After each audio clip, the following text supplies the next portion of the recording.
Hello students, यह मेरा development class 10th का तीसरा वीडियो है। इससे पहले मैंने 2 वीडियो और बनाए हैं जिसमें मैंने आपको क्लियर किया था कि डेवलपमेंट की डिफ़ाइन क्या है, वो समटाइम कन्फ्लिक्टिंग समटाइम डेवलपिंग कैसे होते हैं, नेशनल डेवलपमेंट कैसे होती है। वो दोनों पॉइंट्स क्लियर करने के लिए आप मेरी वो 2 वीडियोस देख सकते हैं। इस वीडियो में हम कंपेयर करेंगे 2 स्टेट या 2 कंट्रीज़ की डेवलपमेंट को। पेज नंबर 7 में एक हेडिंग गिवन है, how to compare different countries और स्टेट। तो जब बात आ जाती है 2 कंट्री या 2 स्टेट को कंपेयर करने की, तो यहाँ वर्ल्ड बैंक ने हमें सजेस्ट किया है, इसी पेज के एंड वाले पैराग्राफ में गिवन है, For comparing countries, their income is considered to be one of the most important attributes. तो according to World Bank, अगर हमें किसी 2 स्टेट या 2 नेशन को कंपेयर करना है तो हमें इनकम के बेस में उन्हें जज करना चाहिए। तो इसके लिए उन्होंने क्राइटेरिया लिया पर कैपिटा इनकम या फिर एवरेज इनकम का, जिसके लिए हमें जिस भी नेशन या स्टेट को जज करना है तो वहाँ की इनकम को डिवाइड करना होता है वहाँ की पॉपुलेशन से, so that we can calculate per capita income of that area। तो ये बहुत सिंपल भी है और इससे इजीली हम कैलकुलेट भी कर सकते हैं कि कोई कंट्री या कोई नेशन या कोई स्टेट कितनी डेवलपिंग है या डेवलप्ड है। लेकिन UNDP, United Nation development programme, ये एक एसोसिएशन बनी थी जिसने ये बोला कि ये जो हम पर कैपिटा इनकम से कंपैरिजन करते हैं ये फुल्ली एप्रोप्रिएट नहीं है। जिसके पीछे उन्होंने रीज़न दिया कि खाली इनकम को जज करने से हम ये नहीं बता सकते कि कोई नेशन या स्टेट डेवलप कर रही है कि नहीं। इसका एक छोटा सा एग्जांपल आपको देती हूँ जिससे आपको बहुत अच्छे से क्लियर हो जाएगा कि क्यों सिर्फ इनकम ही इम्पॉर्टेंट नहीं है। हम एक एग्जाम्पल लेके समझते हैं राम और श्याम का। दोनों ही 1-1 लाख रुपए मंथली कमाते हैं और उन दोनों की ही फैमिली में 4-4 मेंबर्स और हैं। राम की फैमिली में एक उसकी मदर हैं जिसके मेडिकल एक्सपेंसेस 20,000 पर मंथ आते हैं। इस केस में हम समझ सकते हैं कि राम ऑल्दो 1 लाख रुपए कमा रहा है बट उसके 20,000 मेडिकल एक्सपेंसेस में जा रहे हैं, जिसकी वजह से हम देख सकते हैं कि श्याम को 1 लाख रुपए पूरे बच रहे हैं अपने लिविंग स्टैंडर्ड को रेज करने में और राम के पास 80,000 ही बच रहे हैं। तो इस एग्जाम्पल से हम समझ सकते हैं कि सिर्फ इनकम के बेस में हम किसी को जज नहीं कर सकते कि वो कितना डेवलपमेंट उसमें दिखाई देगा। तो अकॉर्डिंग टू UNDP हमें 3 क्राइटेरिया लेने होते हैं, per capita income, medical and education. हम एक और एग्जाम्पल से समझते हैं। अगेन राम और श्याम का एग्जाम्पल ही हम ले रहे हैं। राम की बेटी फॉरेन कंट्री में पढ़ रही है जिसका एक्सपेंस 40,000 रुपीज पर मंथ आता है। अब राम के पास 20,000 उसकी मदर के, 40,000 उसकी बेटी के हम निकाल दें तो सिर्फ 40,000 उससे बच रहे हैं। On the other hand Shyam का ऐसा कोई खर्चा नहीं है तो उसको पूरे 1 लाख रुपए बच रहे हैं। इन दोनों केस में हम समझ सकते हैं कि खाली इनकम से ही नहीं, हम एजुकेशन और मेडिकल फैसिलिटी देखने के बाद ही जज कर सकते हैं कि कोई कंट्री कितनी डेवलप है या नहीं। So according to UNDP, we should take 3 criteria to judge the development. First one is per capita income or average income. Second point education and third is medical. हमारी इस बुक में 3 state Haryana, Kerala और बिहार का example लेके हमें समझाया गया है कि कैसे मेडिकल, एजुकेशन और पर कैपिटा के बेस में हमने इन 3 स्टेट को जज किया। इस बुक के अकॉर्डिंग केरला मेडिकल और एजुकेशन में सबसे आगे है, हरियाणा पर कैपिटा इनकम में सबसे आगे है, बिहार ना एजुकेशन में आगे है, ना मेडिकल में आगे है, ना ही पर कैपिटा इनकम में। तो बिहार तो इस रेस से ही बाहर हो जाती है।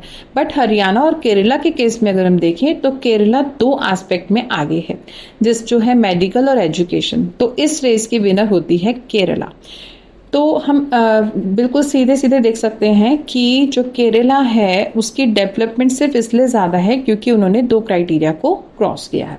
तो आई थिंक आपको इस एग्जाम्पल से समझ में आ गया होगा कि सिर्फ पर कैपिटा इनकम नहीं, इनकम और एजुकेशन और मेडिकल को भी हमें साथ में जोड़ना होता है। तो ये बहुत इंपॉर्टेंट क्वेश्चन है। बैक एक्सरसाइज के क्वेश्चन नंबर 6 अगर हम ध्यान से देखते हैं तो उसमें क्वेश्चन पूछा गया है, why do we take averages, और क्या वो एवरेजेस लेना एक्यूरेट रहता है? तो इसका आंसर आपको मैं अभी बता रही हूँ, प्लीज़ नोट कर लेना। ये क्वेश्चन 3 मार्क्स और 5 मार्क्स दोनों में आ सकता है, बहुत बहुत ज़्यादा इंपॉर्टेंट है। अगर आप चेक करेंगे लास्ट 10 ईयर्स तो आप ये क्वेश्चन बार बार आपको मिल जाएगा किसी भी सैम्पल पेपर में। तो why do we take averages? Averages अगर हम पर कैपिटा इनकम की बात कर रहे हैं उसमें हम एवरेजेस क्यों लेते हैं? हमारे देश की पॉपुलेशन 140 करोड़ है, तो it is not possible to take each and every persons income, तो उसके लिए हम एक एवरेज ले लेते हैं। तो ये एक क्राइटेरिया आपको याद रखना है। सेकंड क्वेश्चन आपका ये आता है कि is average income is accurate? No, average income accurate हो ही नहीं सकती क्योंकि उसका नाम ही एवरेज है। वो हम ले ही एवरेज बेसिस में रहे तो वो एक्यूरेट हो ही नहीं सकती। So in this case you can give an example to elaborate it. तो ये क्वेश्चन 3 नंबर में या 5 नंबर में आए तो आप उसके अकॉर्डिंग ही उसको लिखना, तो आपके नंबर कहीं कट नहीं सकते। Try to write the answer according to the question. Next topic अगर हम देखें तो वो है पब्लिक फैसिलिटी। पब्लिक फैसिलिटी सबको पता है, पब्लिक फैसिलिटी रिलेट करती है जो गवर्नमेंट हमें फैसिलिटीज देती है। तो यहाँ पर एक हाईलाइटेड वर्ड्स में एक और लाइन है कि money in your pocket can not buy all the goods and services that you may need to live well. आपके एग्जाम्स में जो इस टॉपिक से एक सिंगल क्वेश्चन बनता है वो यही बनता है। इसके अलावा मैंने कभी भी इस टॉपिक से कोई जेन्युइन कोई और क्वेश्चन आता नहीं देखा है। तो इस टॉपिक का सबसे इंपॉर्टेंट टॉपिक ये जो डार्क लाइंस आपको दे रखी है, money in your pocket can not buy all the goods and services that may need to live well, it is very important and they can give you the question to elaborate it. तो इसके लिए आप सबसे अच्छा example मैं आपको देके समझाती हूँ कि अगर आपका एक घर है जिसको आपने बहुत प्यार से बनाया है, बहुत सारी फैसिलिटीज हैं उस घर में, मार्बल लगवाया है आपने, सारी चीज़ों के प्रोविजन रखे हैं, each and every facility is there, तो वो आपने बहुत प्यार से घर बनाया और हर फैसिलिटी का आप इंजॉय ले रहे हैं। बट जैसे आप घर से बाहर निकले तो आपने देखा कि घर के आसपास कूड़े के ढेर लगे हैं, एनवायरनमेंट क्लीन नहीं है या फिर रोड्स प्रॉपर नहीं है। तो इससे हमें ये समझ में आता है कि मनी आपके पॉकेट में है तो आप घर ज़रूर बना सकते हो, बट आप उन पैसों से रोड से एनवायरनमेंट को अच्छा नहीं कर सकते। तो इसका मतलब यही है कि मनी जो है वो हर चीज़ नहीं खरीद सकती। अगर आपको एक क्वेश्चन 5 मार्क्स में आता है तो आप इतना इलैबोरेट करने के बाद you can give 3 or 4 examples to elaborate the same point. इसके बाद आपको इम्पॉर्टेंट टॉपिक में अगर मैं बताऊं तो एक क्वेश्चन आपको केरला का आएगा पेज नंबर 11 में। यहाँ पर आपको पूछेंगे कि केरला क्यों अच्छा है इन टर्म्स ऑफ मेडिकल। तो आपको यहाँ पर पेज नंबर 11 में ऊपर एक पैराग्राफ में गिवन है कि Kerala has a low infant mortality rate. Low infant mortality rate का मतलब होता है बच्चों की, इन्फेंट मतलब छोटे बच्चे, उनके मरने की जो रेट है तो केरला में सबसे कम है। इट मीन्स वहाँ की मेडिकल फैसिलिटी इतनी अच्छी है कि वो इन्फेंट्स को बचा लेते हैं। मेडिकल फैसिलिटी अच्छी है तभी वो जो एज्ड पीपल है उनको भी मरने से बचा पाते हैं। तो यहाँ पर public distribution system PDS facility भी बहुत अच्छी है। तो आप ये सारे पॉइंट्स डाल सकते हैं, ये आपका क्वेश्चन 2 या 3 मार्क्स में आ सकता है। नेक्स्ट एक छोटा सा पॉइंट है, नेक्स्ट एक छोटा सा टॉपिक है, मतलब जिसका नाम है sustainability of resources. It is very important topic. Geography के फर्स्ट चैप्टर में भी सेम टॉपिक आपका आएगा सस्टेनेबिलिटी के ऊपर। तो इसके लिए मैं आपको ज़रूर सजेस्ट करूँगी कि प्रॉपर डिफाइन आपको इसकी याद होनी चाहिए।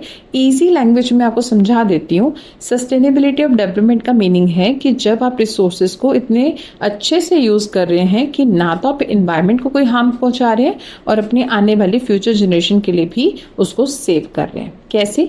Take an example of petrol कि आप उसको इतने तरीके से, इतने कम, मतलब जैसे आपने रेड लाइट पे हो तो आपने इसको अपनी गाड़ी को बंद कर लिया, तो उससे क्या हुआ कि आपने एनवायरनमेंट को सेव किया कि आप पॉल्यूशन कम से कम फैला रहे हैं और आपने फ्यूचर जनरेशन के लिए भी इसको सेव कर लिया। तो यही है सस्टेनेबिलिटी और डेवलपमेंट। इसके ऊपर आपको या तो डिफाइन आ सकती है या फिर आपको 3 या 5 मार्क्स में दे कैन आस्क यू कि how can we sustain our development, हम कैसे उसको सस्टेन कर सकते हैं। तो आपको 5 या 6 पॉइंट्स देके उसको इलैबोरेट कर देना चाहिए। तो आज के इस क्लास में इस वाले वीडियो में मैं आपको इतना ही इलैबोरेशन देना चाहती हूँ। आप इसको अच्छे से मेरी वीडियो को 2 या 3 बार ध्यान से सुनेंगे तो आपको सारे पॉइंट्स क्लियर हो जाएंगे। इसकी एक लास्ट वीडियो आने वाली है जिसमें हम बाकी के टॉपिक्स भी कवर करेंगे और इसके बाद एक डिटेल वीडियो आएगी जिसके अंदर मैं सारे इंपॉर्टेंट क्वेश्चंस डाल दूंगी। So stay tuned. Thank you.